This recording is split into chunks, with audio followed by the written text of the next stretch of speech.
मैं किरण ओझा अपने चैनल श्रद्धा मार्ग किरण अवधी लोकगीत पर आप लोगों का स्वागत करती हूँ, अभिनंदन करती हूँ और आशा करती हूँ कि आप लोग जहाँ भी होंगे स्वस्थ होंगे, मस्त होंगे और हमारे महादेव की कृपा आप सब पर बनी रहे। आज बहुत ही सुंदर आप लोगों के लिए एक शिव चर्चा भजन लेके आई हूँ। आप लोग सुनिए और पूरा वीडियो फुल वॉच करिएगा और कैसा लगे लाइक सब्सक्राइब के साथ कमेंट करके ज़रूर बताइएगा। जय श्री कृष्णा, हर हर महादेव।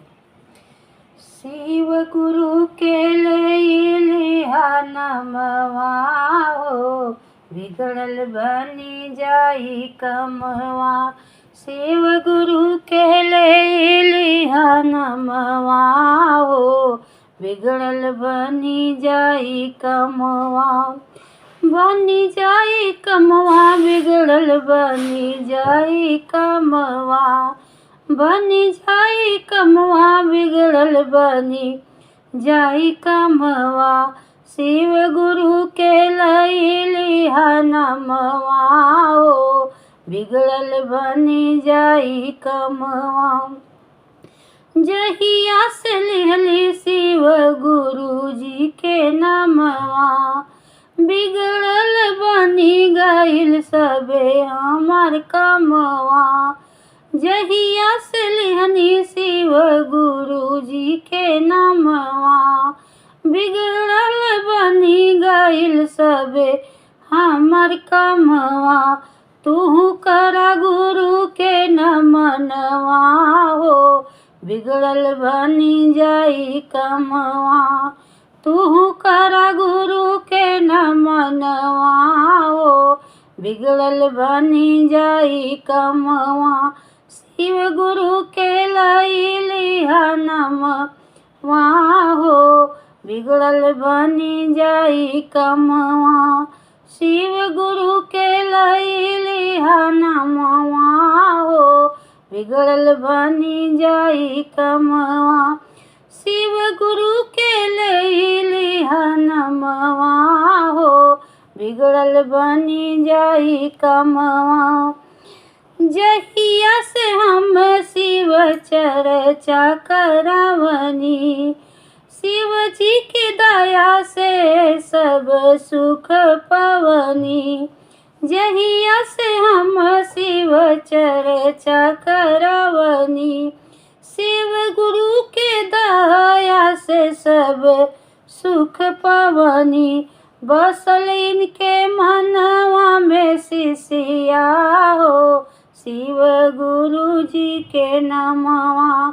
बसल इनके मनवा में शिष्या हो, शिव गुरु जी के नमवा। शिव गुरु के लिहा नमवा हो, बिगड़ल बनी जाई कमवा। क्षण भर में दुखिया के दुख मिटी जाला, जेकरा घर नजर फेरे डमरू वाला। क्षण भर में दुखिया के दुख मिट जाला, जेकरा घर नजर फेरे ले डमरू वाला। बोलाइल इनके अंगनवा हो, शिव गुरु जी के नमवा। बोलाइल इनके अंगनवा हो, शिव गुरु जी के नमवा। शिव गुरु के लिहा नमवा हो, बिगड़ल बनी जाई कमवा। पहिला में दया मांगी, दूसरा में चर्चा।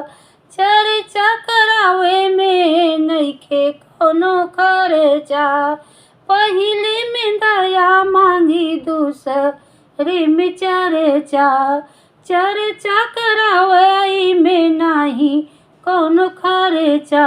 जाप शिव के नमवा हो, शिव गुरु जी के नमवा। जपिले शिष्या शिव के नमवा हो, शिव गुरु जी के नमवा। शिव गुरु के लिहा नमवा हो, बिगड़ल बनी जाई कमवा। शिव गुरु के लिहा बिगड़ल बनी जाई कमावा। हर हर महादेव।